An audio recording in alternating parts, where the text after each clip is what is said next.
વડાપ્રધાન નરેન્દ્ર મોદી આગામી 11 મેના રોજ વડોદરાના મહેમાન બનવા જઈ રહ્યા છે। વડાપ્રધાનના આગમનને લઈને વડોદરા મહાનગરપાલિકા, પોલીસ તંત્ર અને રાજકીય આગેવાનો દ્વારા તૈયારીઓને આખરી ઓપ આપવામાં આવી રહ્યો છે। આજે ઉચ્ચ અધિકારીઓ અને ચૂંટાયેલા પ્રતિનિધિઓએ સંયુક્ત રીતે રોડ શોના સંભવિત રૂટનું ઝીણવટભર્યું નિરીક્ષણ કર્યું હતું। મ્યુનિસિપલ કમિશનર, પોલીસ કમિશનર તેમજ શહેર ભાજપના અગ્રણીઓએ એરપોર્ટથી લઈને સરદાર ધામ સંકુલ સુધીની માર્ગની મુલાકાત લીધી હતી। વડાપ્રધાન નવનિર્મિત સરદાર ધામ 3 સંકુલનું લોકાર્પણ કરવાના છે।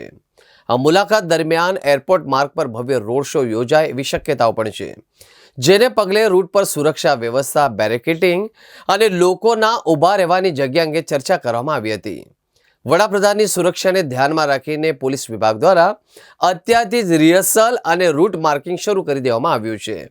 એરપોર્ટ રોડથી લઈને ગોલ્ડન ચોકડી અને વાઘોડિયા ચોકડી સુધીના વિસ્તારમાં ટ્રાફિક વ્યવસ્થા અને પાર્કિંગના આયોજન માટે વિશેષ એક્શન પ્લાન તૈયાર કરવામાં આવ્યો છે।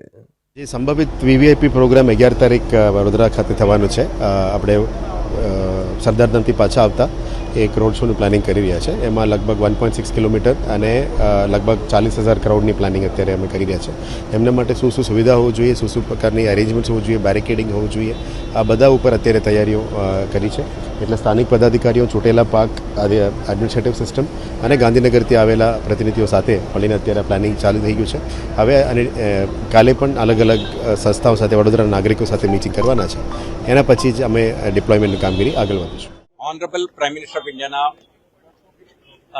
નવના મુલાકાતના અનુસંધાને વડોદરા શહેર પોલીસ અને અન્ય વિભાગો તૈયારીઓ કરી રહ્યા છે। પૂરક તૈયારીના ભાગરૂપે આપણે કેટલાક વિસ્તારોની સમીક્ષા, કયો જગ્યાએ કયો પ્રકારના ઇન્ફ્રાસ્ટ્રક્ચર આપણે મૂકવાના છીએ અને અન્ય વિભાગો અને પોલીસ વિભાગના શું ભૂમિકા રહેશે અને આયોજકો સાથે આપણે સંકલન કરીને સમગ્ર પૂર્વ તૈયારીઓ આજે આપણે કરી રહ્યા છીએ। આના ભાગરૂપે આપણા વિઝિટ અને આના સ્થળ નિરીક્ષણના આધારે એન્જિનિયરિંગ પ્રિપરેશન અને સાથે સાથે આપણે ડિપ્લોયમેન્ટ પ્લાન વગેરે પણ આપણે ફાઇનલાઇઝ કરી રહ્યા છીએ। 1-2 દિવસ પછી અપડેટેડ ઇન્ફોર્મેશન તમને આપીશું અને આ મુલાકાત અનુસંધાને શહેર પોલીસ તરફથી ડિટેલ્ડ સિક્યુરિટી અરેન્જમેન્ટ કરીને એક સ્ટ્રોંગ વ્યવસ્થા મૂકવામાં આવી રહી છે। પશ્ચિમ બંગાળની ભવ્ય જીત બાદ માનનીય નરેન્દ્રભાઈનો પ્રથમ ગુજરાત પ્રવાસ છે, એમાં પણ ખાસ વડોદરા ખાતે પધારવાના છે। પાટીદાર સમાજ દ્વારા નિર્મિત થયેલું સરદાર ધામ ફેઝ 3નું લોકાર્પણ પણ એમના હસ્તે થવાનું છે। ત્યારબાદ એક નાગરિકો દ્વારા સ્વાગત અભિવાદન થાય એવો કાર્યક્રમ, ભવ્ય રોડ શોનું આયોજન ગદા સર્કલ હરણીથી એરપોર્ટ સુધી રાખેલું છે, જેમાં 25-30 હજાર નાગરિકો ઉપસ્થિત રહેવાના છે અને નાગરિકોના માધ્યમથી સાહેબનું જ્યારે આપણી ભવ્ય જીત મળી છે, સાહેબના માર્ગદર્શન અને નેતૃત્વમાં મળી છે, ત્યારે એમનું સ્વાગત અભિવાદન થાય એવા પ્રકારનું આયોજન કરવામાં આવેલું છે।